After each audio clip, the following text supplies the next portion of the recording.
முதலமைச்சர் மற்றும் காவல்துறை குறித்து அவதூறாக பேசிய வழக்கில் கைது செய்யப்பட்ட திருவாடானை தொகுதி எம்எல்ஏ கருணாஸ் சிறையில் அடைக்கப்பட்டுள்ளார். சென்னை வள்ளுவர் கோட்டத்தில் கடந்த ஞாயிற்றுக்கிழமை நடைபெற்ற முக்குளத்தூர் புலிப்படை இயக்கத்தின் சார்பில் நடந்த ஆர்ப்பாட்டத்தில் பேசிய அந்த இயக்கத்தின் தலைவரும் எம்எல்ஏவுமான கருணாஸ், முதலமைச்சர் குறித்தும் காவல்துறை அதிகாரி ஒருவர் பற்றியும் சர்ச்சைக்குரிய கருத்துக்களை தெரிவித்தார். கருணாஸின் இந்த பேச்சு யூடியூப் உள்ளிட்ட சமூக வலைதளங்களில் பரவியது. இதனையடுத்து கருணாஸின் மீது கொலை மிரட்டல், கொலை முயற்சி உள்ளிட்ட 7 பிரிவுகளின் கீழ் சென்னை நுங்கம்பாக்கம் காவல் நிலையத்தில் வழக்கு பதிவு செய்யப்பட்டது. இந்நிலையில் இன்று அதிகாலை 5:30 மணியளவில் சாலிகிராமத்தில் உள்ள அவரது வீட்டிற்கு சென்ற நுங்கம்பாக்கம் உதவி ஆணையர் முத்துவேல் பாண்டி தலைமையிலான 200க்கும் மேற்பட்ட போலீசார் கருணாஸை கைது செய்தனர். அவரது கைதுக்கு எதிர்ப்பு தெரிவித்து முக்குளத்தூர் புலிப்படை இயக்க தொண்டர்கள் முழக்கங்களை எழுப்பினர்.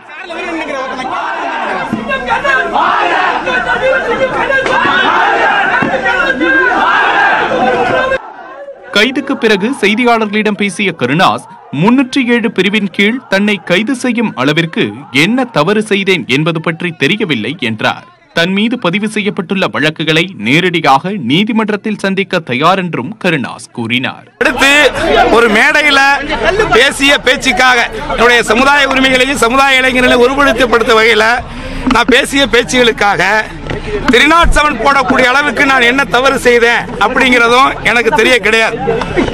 ஆக இந்த அரசு திட்டமிட்டு தொடர்ந்து பேச்சுரிமையை மறுத்து எங்களை போன்றவர்களை தொடர்ந்து கைது செஞ்சுக்கிட்டு இருக்கு.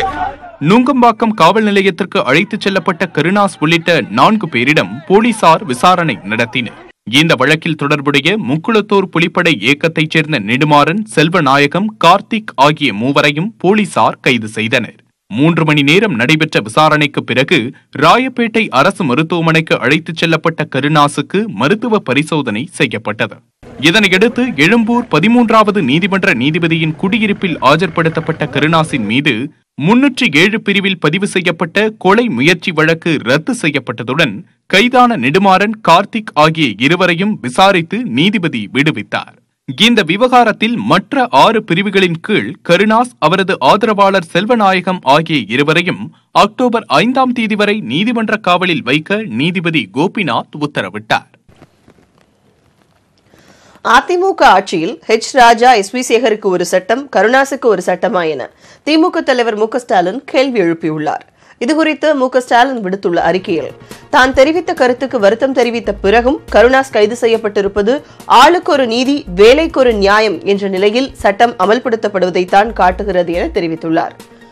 பல காவல் நிலையங்களில் வழக்கு பதிவு செய்யப்பட்டும் ராஜா இதுவரை கைது செய்யப்படவில்லை என சுட்டிக்காட்டியுள்ள ஸ்டாலின், ராஜாவுக்கு பாதுகாப்பு அளிப்பது எந்த வகை நியாயம் என கேள்வி எழுப்பிய ஸ்டாலின், எஸ்பி சேகரின் முன்ஜாமீனின் மனு உயர்நீதிமன்றத்தில் நிராகரிக்கப்பட்ட பிறகும் இதுவரை அவர் கைது செய்யப்படவில்லை என குறிப்பிட்டுள்ளார். அதிமுக அரசின் இந்த பாகுபாடு மிகவும் அநீதி என்றும் ராஜா, எஸ்பி சேகரை ஆகிய 2வரை கைது செய்ய வேண்டும் என்றும் மு க ஸ்டாலின் வலியுறுத்தியுள்ளார். சட்டமன்ற உறுப்பினர் கருணாஸின் கைது நடவடிக்கையில் சட்டம் அதன் கடமையை செய்துள்ளதாக கூட்டுறவுத்துறை அமைச்சர் செல்லூர் ராஜு தெரிவித்துள்ளார். மதுரை காலவாசலில் செய்தியாளர்களிடம் பேசிய அவர், ராஜா மீதும் நடவடிக்கை இருக்கும் என்றார். சட்டம் தன் கடமையை செய்யும் சொன்னார். இன்றைக்கு செய்திருக்கு. விரைவில் அதுவும் செய்வதற்கான நடவடிக்கை இருக்கும். எனவே முதலமைச்சருடைய நடவடிக்கையில் பாரபட்சம் இருக்கா என்பதை நான் தெரிவித்தேன். ராஜபாளையத்தில் நடக்கக்கூடிய பிஜேபி நிகழ்ச்சியில் ராஜா கலந்துக்கிறார். அப்ப சட்டம் தன் கடமையை செஞ்சிருமா சார்? அது என்ன சட்டம்? அது மாண்புமிகு முதலமைச்சர் தான் அதை பதில் சொல்லணும். ஏற்கனவே பலமுறை கருணாஸ் வரம்பு மீறி பேசியிருப்பதாக பாஜக மாநில தலைவர் தமிழிசை சவுந்தரராஜன் குற்றம் சாட்டியுள்ளார். ஸ்ரீவில்லிபுத்தூர் கோவில் வழிபாடு நடத்திய பின்னர் செய்தியாளர்களிடம் பேசிய அவர், நீதிமன்றம் காவல்துறை குறித்து அவதூறாக பேசிய ராஜா திறமையாக வாதாடி வழக்கிலிருந்து வெளியே வருவார் என்றும் தமிழிசை கூறியுள்ளார். தவறாக நடந்தால் சட்ட விதிகளுக்கு உட்பட்டு அவர்கள் நடவடிக்கை எடுக்கிறார்கள். அவர்கள் எந்த பிரிவில் கைது செய்தார்கள் என்பதை நான் சொல்ல முடியாது. ஆனால் ஏற்கனவே அவர் மிக தவறாக பேசியிருக்கிறார். நானே சொன்னேன், மிக தவறாக பேசியிருக்கிறார், அவர் மீது நடவடிக்கை எடுக்க வேண்டும் என்று நானே சொல்லியிருக்கிறேன். இன்று காலை சம்பவம் எனக்கு தெரியாது. ஆனால் இதற்கு முன்னால் அவர் செய்தது தவறு என்பது எனக்கு